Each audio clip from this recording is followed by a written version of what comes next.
We will spend the entire class on training on ArcMap.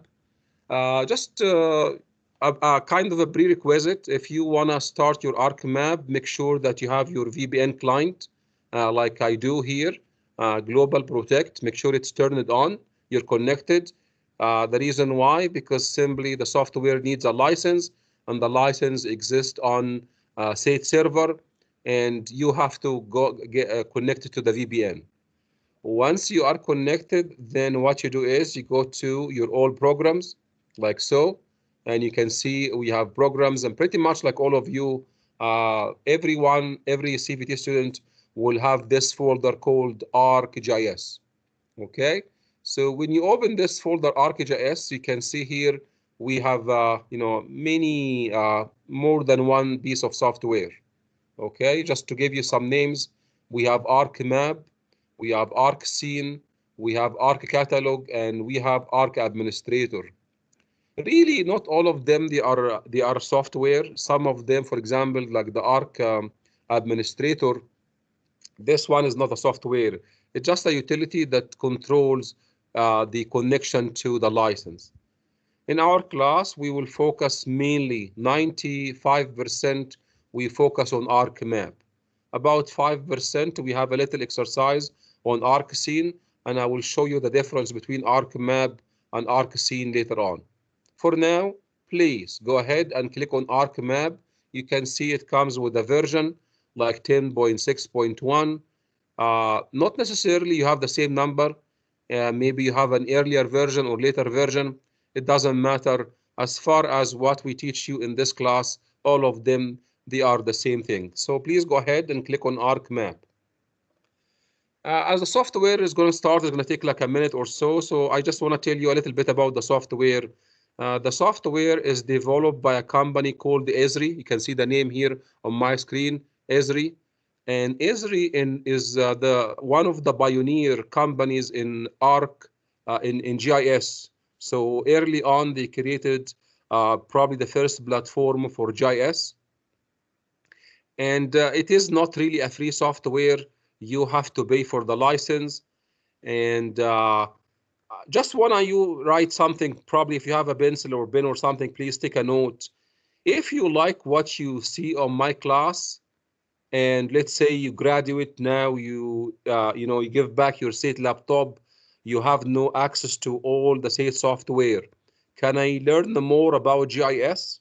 Yes, you can. There are some free platform. I will give you the name right away, and those platforms are free of charge, developed by a community of developers who are very generous to create the software, and the name is called Q, so letter Q, and then GIS, so QGIS. Very, very powerful, free of charge software. As I said, if you like what you learn here in my class, you can simply learn more on QGIS. We are in the transition right now because you can see, so like I said, is trying to save some money and try to pick some free software that they have the same option or the same power of paid software. And probably in a year or two, we will phase out ArcGIS and we will turn it into QGIS. Until then, I have to teach you ArcGIS. Okay, now, as soon as you start the software, just like any other software, what it does, it simply shows you the recent files. A file that you have saved probably a week ago or yesterday, just in case if you want to open them. You know what? I'm going to start from scratch, so I will just cancel this window here. Okay, so the first thing, I have here an agenda. So, and this agenda is available on D2L. And I want all of you guys to download this agenda. And when you do the training one more time, please work from the agenda, because the agenda has all the items that I'm interested to teach you. And you can see here, all those, we have to go through them today. Probably I already gave you a kind of a quick introduction about ArcGIS and also about the prerequisites where you have to have like the VPN running. Let's talk about now about this item here, which is simply ArcMap interface. So here is the software, and the The software it looks like very similar to any other mapping software, where you get here on the top some menus where you can save your file or open file and print and stuff like that.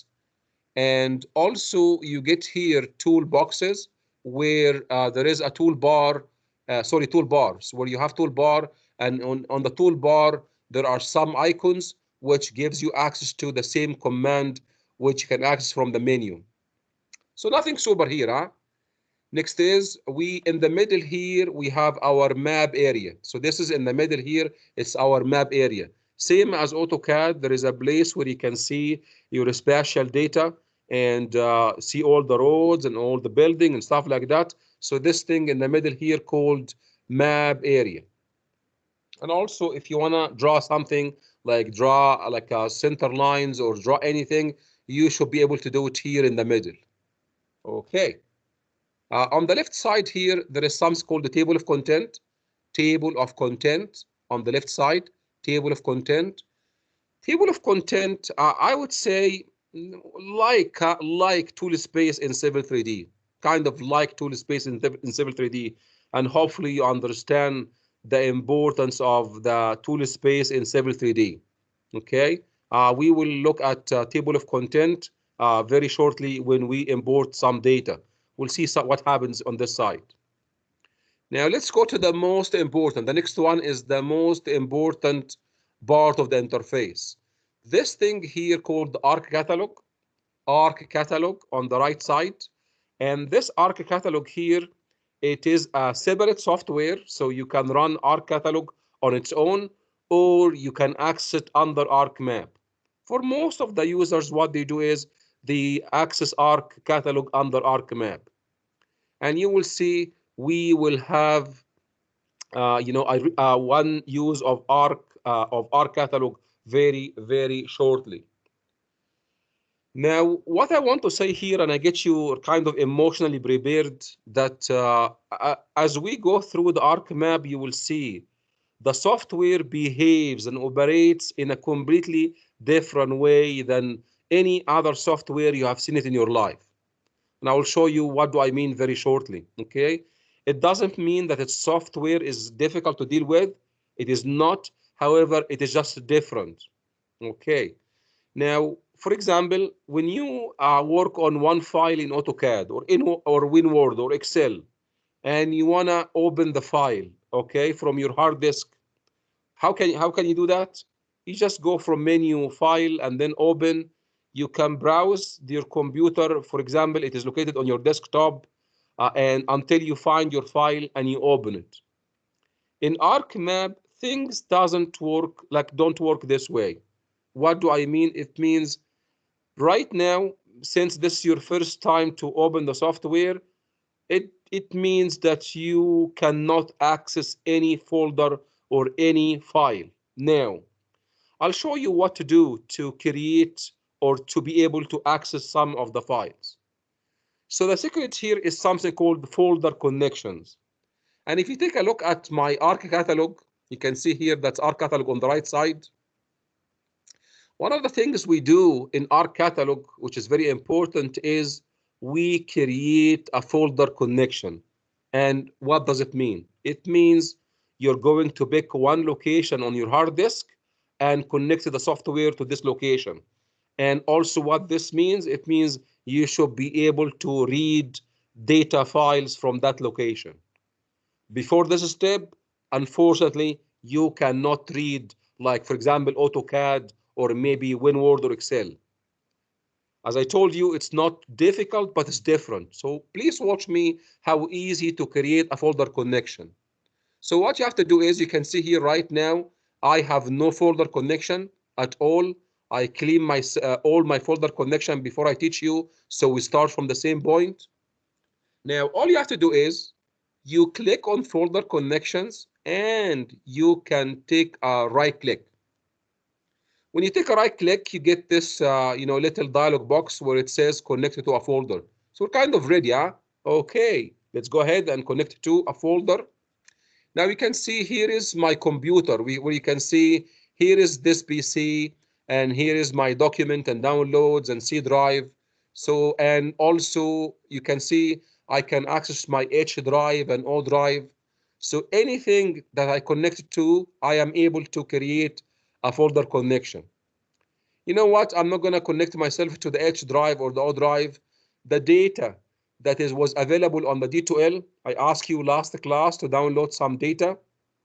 If you remember, it was GIS-1 and GIS-2. So I'm assuming that you guys downloaded the two folders from D2L and decompressed them somewhere on your computer. Okay, I'm guessing, huh? So I have the data already, so I'm gonna go and to my C drive, and then I go down to SATE. For you guys, this will be different. This is where the GIS data I stored this place. But for you, it could be completely different. Please navigate yourself to where you have saved your data. For myself, I saved them there under SATE, under Survey 325, and under Fall 2020. And then here we go. So here is our folders. We have GIS-1 and GIS-2. So if I click on GIS-1, what happens is it will simply expand and show you all the subfolders under GIS-1. And now how many subfolders you see? Looks like you see 3 subfolders under GIS-1. 3. One is called data to join. The other one is called GeoBase data to merge. Then the last one is called GeoGratis data. So I want everyone to pay attention to the next part. Huh? Now I can hit OK right now, and you can see that the folder that I selected is GIS-1. So if I click OK right now, what happened is I will make a folder connection to this folder, and therefore I'm able to read all the folders and subfolders below the GIS-1. For example, I should be able to read all the data to join and GeoBase to merge and so on. Here is the tricky part. What if I click here on data to join? Okay, what if I click here on data to join? Hit OK. Now, what's going to happen? If I do so, I'm going to see all the subfolders and files in that folder. Unfortunately, I cannot see any same level folder. Like I cannot see GeoGratis data or maybe GeoBase. So what happens since I have training data on every one of these folders? What is the wise decision? I think I should pick GIS-1 because if I choose the higher level GIS-1, I should be able to read every subfolder. But if I chose data to join, it means next time when I do some training on another folder, I have to go back and create another folder connection. Are you guys following me? Do you know the structure, how it works? If you choose a higher level folder, you should be able to see the folder and everything below. But if you choose a lower folder, you cannot see the upper folders, okay? Now I'm gonna go ahead and click, excuse me? I have a quick question. I clicked X on catalog. How do I bring back up catalog? Okay, that's a good question. Can you please wait for a second? As soon as I create my folder connection, I'll show you how to do that. Okay, thank you.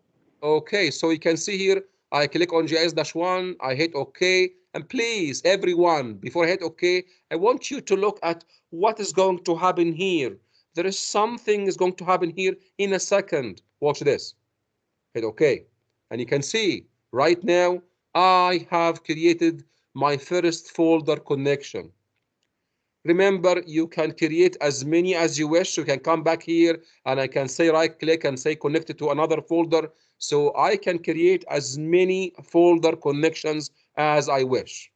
Okay, let's look at Ryan request. So Ryan, which I bet some of you will have the same problem. So please, all of you, that's not only for Ryan, that's for every one of you.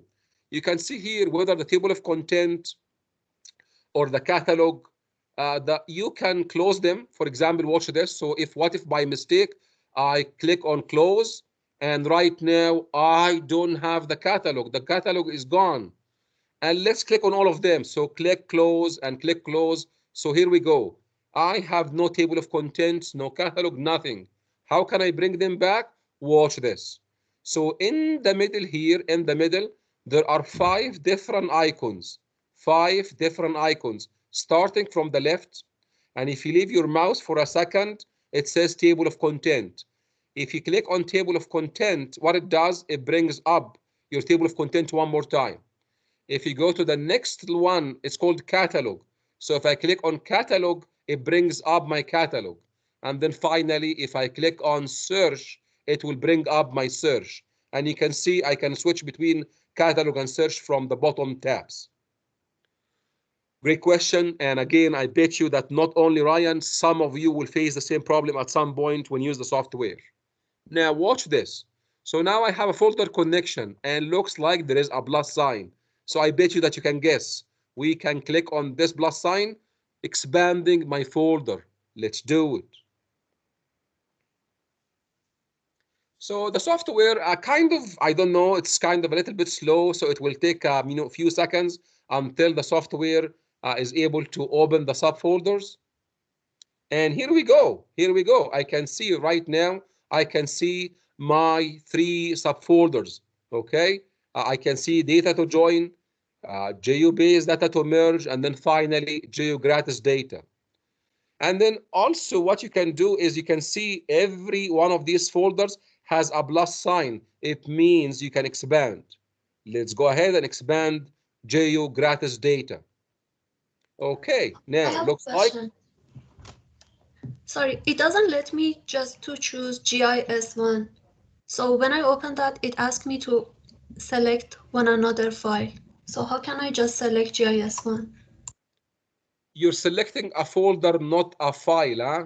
So you click on the folder name and then you hit OK. So it asked me to open another file in subfolders. To be honest, it's very hard for me to help you right now because I cannot see your screen. However, I encourage you to keep watching, and then you can just meet me straight after the class where I can fix your problem when you show me your screen. Okay, thank you. Thank you. Okay, so you can see here under GeoGratis, looks like we have 2 subfolders and 2 files. And look at the name of the folders. There is something called Canvic, and then number, and then finally end with SHB. So if I expand the SHB, finally I can see. Now watch this, please. So you can see all of those are folders. However, these ones are not folders. These ones are GIS files. GIS files. And what happened here is that GIS files, we have some types, and I will give you a more discussion on that very shortly. But I want everyone to kind of read what is the extension of the file. I need some help, please. Anybody to tell me what is the extension of these files? SHP. SHP. So SHP is a shapefile. And it's not new. You've used computer for so many years. You know that when you use AutoCAD, AutoCAD generates a .dwg file, or WinWord creates .docx file, and so on and so forth. So every software, it has some files which they are associated with these files. So the first thing I want to teach you is that in ARCGIS, our main file format is shape files. And so this means .shp. Those shape files are amazing. They are very interesting. I will show you right now. They are unlike any other files that you dealt with in so many sense or aspects. So I'm going to show you right now. One thing, please look at this. You can see every shape file has 3 things. Has extension, so all of them, they are .shp. In the middle, there is a name, like for example, PS underscore 20 and so on. And then finally, to the left, there is a little icon. I want you guys to observe for me. All of them, they are shape files. all of them are shape files. However, the icon that is before the name, is it the same for all of them or different? Different. Different. And I know some of you probably will wonder why it's different. So here is the secret. So if you guys remember back 2 months ago when I teach you how to draw a map on AutoCAD, what happened is you draw everything together in the same file. You draw points and you draw also lines and polygons. So everything comes to the same digital file. So you end up with only one AutoCAD file. In GIS, things works differently. And what does it mean? It means points will be stored in one file, lines will be stored in different files, and polygons will be saved in a different file. And by the way, this discussion is not new. If you remember back when I teach you about AutoCAD and Civil 3D, I said in surveying, the features can be one of three types. Either it's a point feature, like a tree, which means the tree is not connected to anything else, or it could be a road edge, or maybe a channel where you have to connect the survey points back to create the features on site. Or finally, it could be something closed like a polygon or maybe a lake. Okay, so same thing here. We store them in a different file. So you will see one shape file that stores points and points only, lines and lines only, and polygons only. We do not mix and match. Now let me test you. Can anybody guess for me? Anybody can guess the second last shape file, that the one that I'm currently selecting right now, which is in blue. Can anybody guess what kind of feature in that shape file? Points. Points. Look at the symbol. The symbol has 3 dots. So this symbol, let's prove it. So in order for me to prove it, I'm going to show you how to import shape files into ArcGIS. Watch this. It's very simple. It's as simple as drag and drop operation. So what I will do is I select my file, watch my cursor, I will drag it and drop it here into your map area. Watch this. So I'm going to leave it right now. Once you leave it, see what happens. You can see I got here my points. So all of these are simply points. Remember, we talked about table of content, and one thing I want to mention right now is that as I bring in one shape file, it shows on my map area and also shows here as a layer on my table of content. You can see that, very clear. Now let's bring in one more point file. So I'll go to the last one. I'll bring it in. Okay, so this one here has few, like I think 3 points only. Okay. Now, who can guess for me what is the type of this shape file? Does it have points or lines or polygons?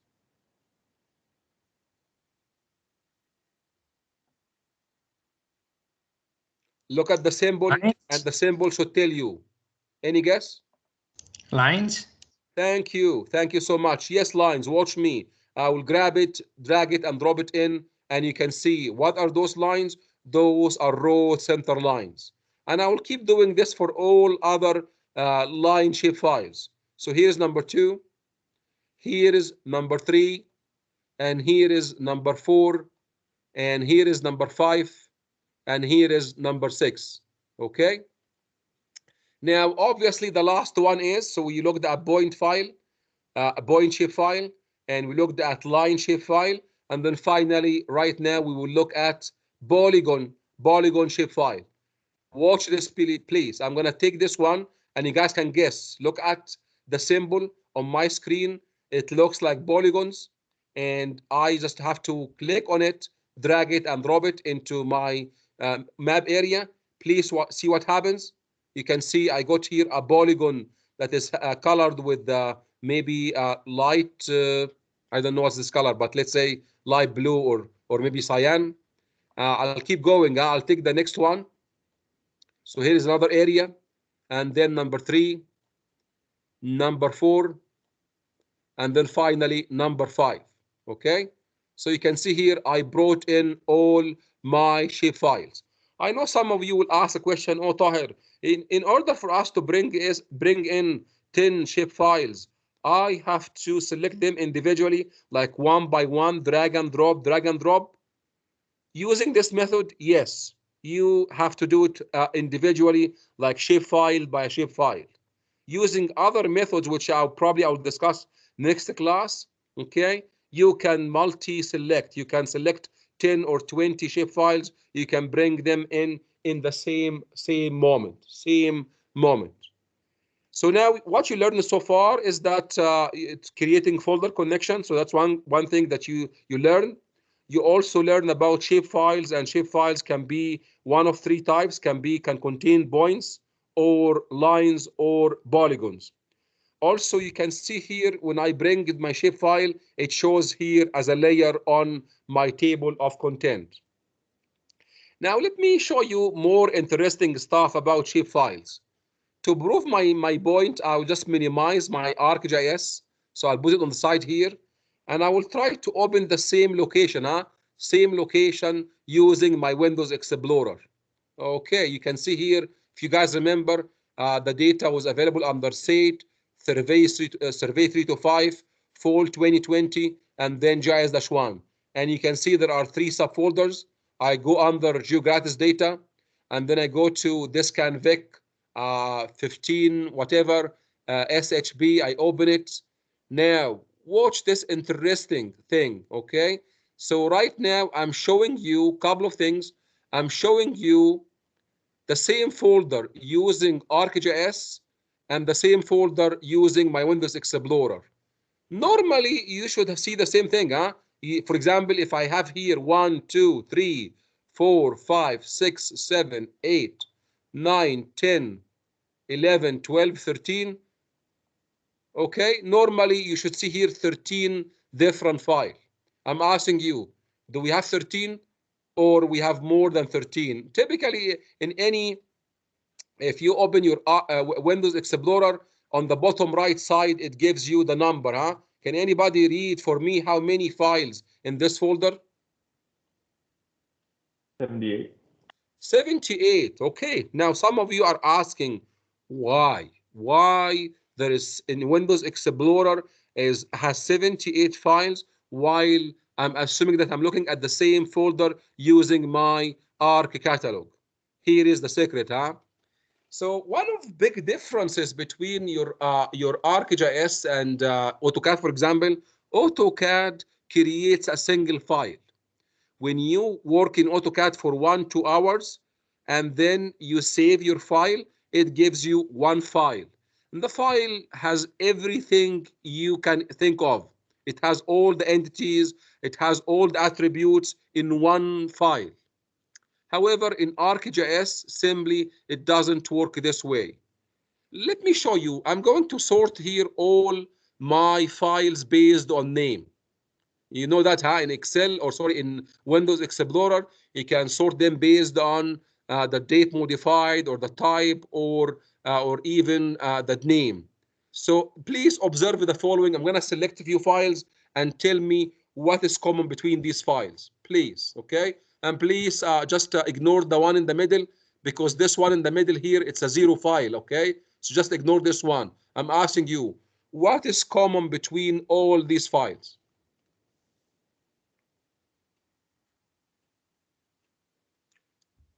Do they share the same name? Yes. So they have the same name, but you guys know that you cannot store files of the same name under the same folder. You guys agree? You cannot store the same file name in the same folder. So the reason here is that all of those, they have the same name, but they have different extension. Do you see that? Do you see the extension? For example, on the top, there is a file .cpg, and then followed by .dbf, and then .brj, and then .shp, and then finally .shx. Do you see that? Yes. Okay, so really, what's the secret here? The secret here is that when you create a shapefile, it doesn't store all the information in one container. It simply stores only related information in one file. I'll give you more details.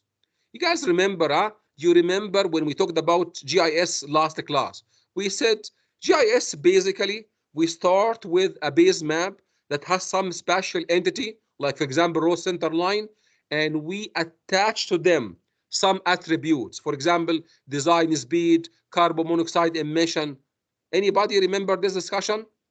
That in GIS, we combine two different types of data, which is something called spatial data, something that has to do with the location and the geometry, in addition to non-spatial data, which is called attributes. Anybody remember this discussion from last class?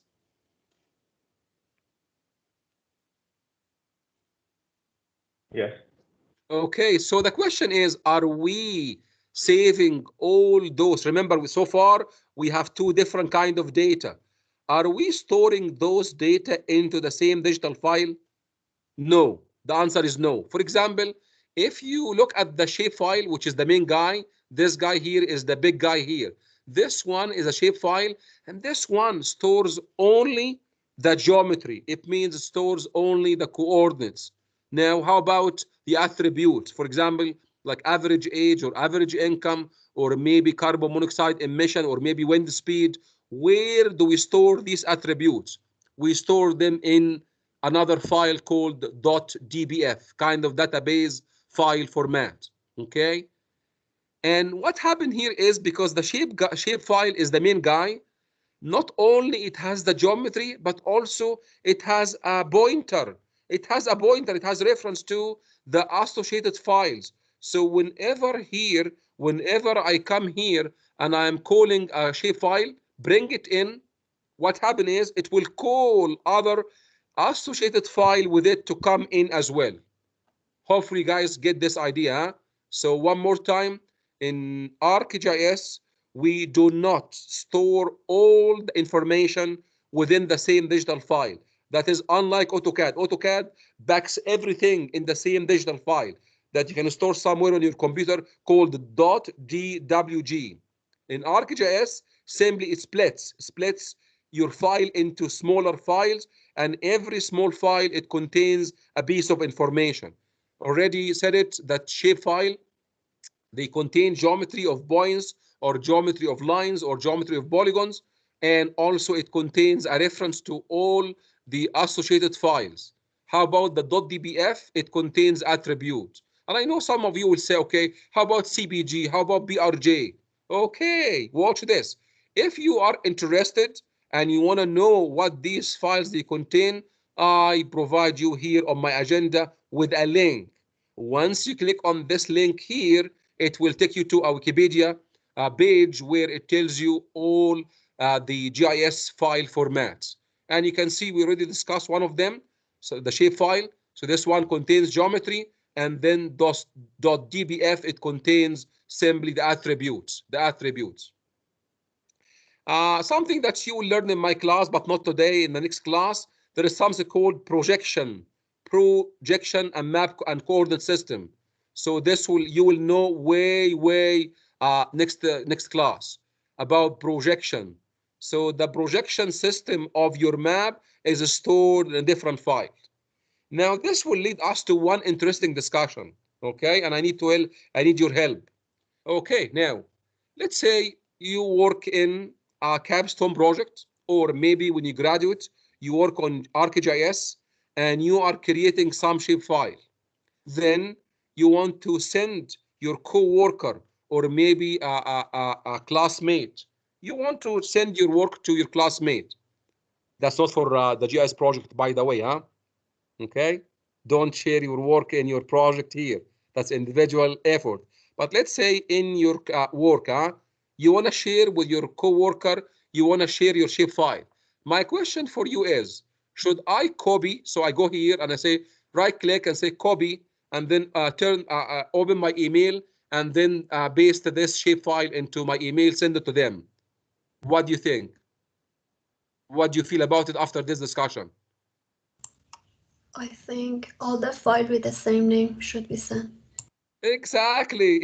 That's the answer. Because if you decide to send only the shape files and your coworker will try to grab the shapefile. It will call all the associated files don't exist. Then it will come in, but it's missing a lot of valuable information. For example, if this shapefile has, for example, row center line, and my database, it contains design speed, which is this file here, design speed, road condition, or maybe carbon monoxide emission. I'm asking you, will my coworker have access to all those attributes? Unfortunately, no. Okay, no, because you send them only the shapefile. So going forward, please understand shapefile is a package. So you have to simply copy all these files, send it to your coworker so he or she can get access to all pieces of information. Okay? That's very interesting, huh? That is completely unlike other project, other software.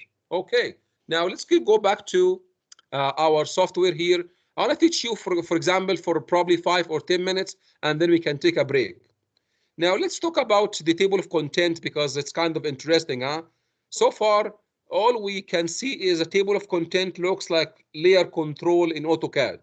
So far, looks like it's like layer control. So every time I bring in a shape file, it places my shape file into my map area, and it adds here one layer. So one thing you can do with your table of content is you can turn on and turn off some of the layers. For example, you can see there is a checkbox here. If I go and uncheck all my boxes, what happens is I'm turning off the layers that I don't want to see at the moment. Okay, so it just turns off all the layers that you don't want to see at the moment. So that's one thing you can do with the table of content. Number two, you can always rename your files if you wish. So if you like to rename your files, as simple as you can simply come here, leave your cursor just like Windows Explorer, and you can change the name of your file here. Very simple, huh? So one click, and then it allows you to rename your shape file. More importantly is that you can always play with the symbology. And I don't know, like maybe symbology is kind of brand new name, but it's not really brand new idea for you. Did you guys remember point style and line type and then different hatch in AutoCAD? Point style, line type, and then different hatch. Do you remember those concepts from AutoCAD? Yes. Okay, so we can use table of content to change the symbology. And the word symbology is kind of generic word that applies for points and for lines and for also for area features. Watch this. For example, you can see the second layer or shapefile.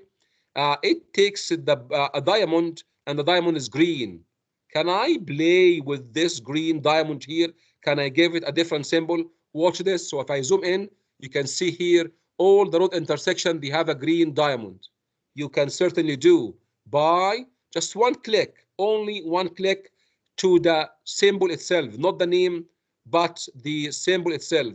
Once you click once on the symbol, what happens is it opens for you symbol selector. Symbol selector. ArcMap is really designed to do this very, very easy and way easier than Civil 3D. Way easier, okay? So you can see here, once you click on the symbol, it opens a big library of different shape of points where you can simply pick one of them. For example, I can choose, for example, something like star 2, okay? So once you click on star 2, it gives you more control here on the right side. Well, I can change the color, so I make it red. Also, I can play with the size. I can make it, let's say 30, and also I can play with the orientation, the angle, and let's make it maybe 15, okay? And then hit OK, and see what happens when I change the symbol. You can see the symbol already changed on my table of content, and if I zoom out, you can see what happened is it simply changes the symbology for all the points. Now, can we apply the same thing? Probably it's too big, huh? So I will just go back and simply shrink it one more time to 10. That's too big. I'll hit OK. Now, can we apply the same concept of symbology on lines? Yes, you can. For example, I can go to here to any of the line shapefile. I guess I'm gonna choose this one here. Probably I need to try an error, huh? Because I want to change the center line of the road, which is it's here. Okay, so if I click here on the line symbol, it opens again a symbol selector, but this time this is symbol for lines, not points. And you can see those in AutoCAD, we call them line type. We call them line type. For example, I can take this line type, and this is called for tunnel. I can make a proposed road. I can make it undefined road. You can see here, there is a library of different line types. Let's make it double, huh? Double plane. I can make my color, let's say blue or blue. I can make the width is, let's say 1, and then hit OK. And what happened is you can see it changes the line type of the road. Again, please use symbology. We don't use the word here line type. Then finally, let's zoom out. Can we apply the same thing for area feature? And you can see here, we looks like we have some bark around the river, and we can simply come here and we can change the symbology of the bark. I'll go here, I will click once, I get another symbol selector. You scroll down, there are so many hatch, same as AutoCAD. I can select one of them like grassland, and I can change color if I wish, or maybe change the outline, let's say make it 2, and then hit OK, and see what happens. I have changed the symbology for one shape file. Okay, one thing which is I want to remind you is that there is one command when you click on every or any shape file, you take a right click. Okay, there are some commands here that we will visit sometime in our class, but really what I want to say right now, zoom to layer is a very, very handy command. Zoom to a layer. So sometimes, watch this. So sometimes I'm doing some work and I pan here to the right and you can see I don't see my layer. What if I want to bring in very quickly, very quickly, I want to zoom to this layer. Watch this. So you want to go to the table of content, you right click, and then you say zoom to layer. And what it does, it quickly brings in your layer to your view. For example, I can go to my road layer, which is simply this one. I can say zoom to, and you can see I quickly zoom to the extent of my my drawing. Okay, so now it's 12:48, and we will take some break. Any question before we break? Any question before we break? Okay, so let's take a 10 minutes break. I will see you back here at 1 o'clock. Thank you.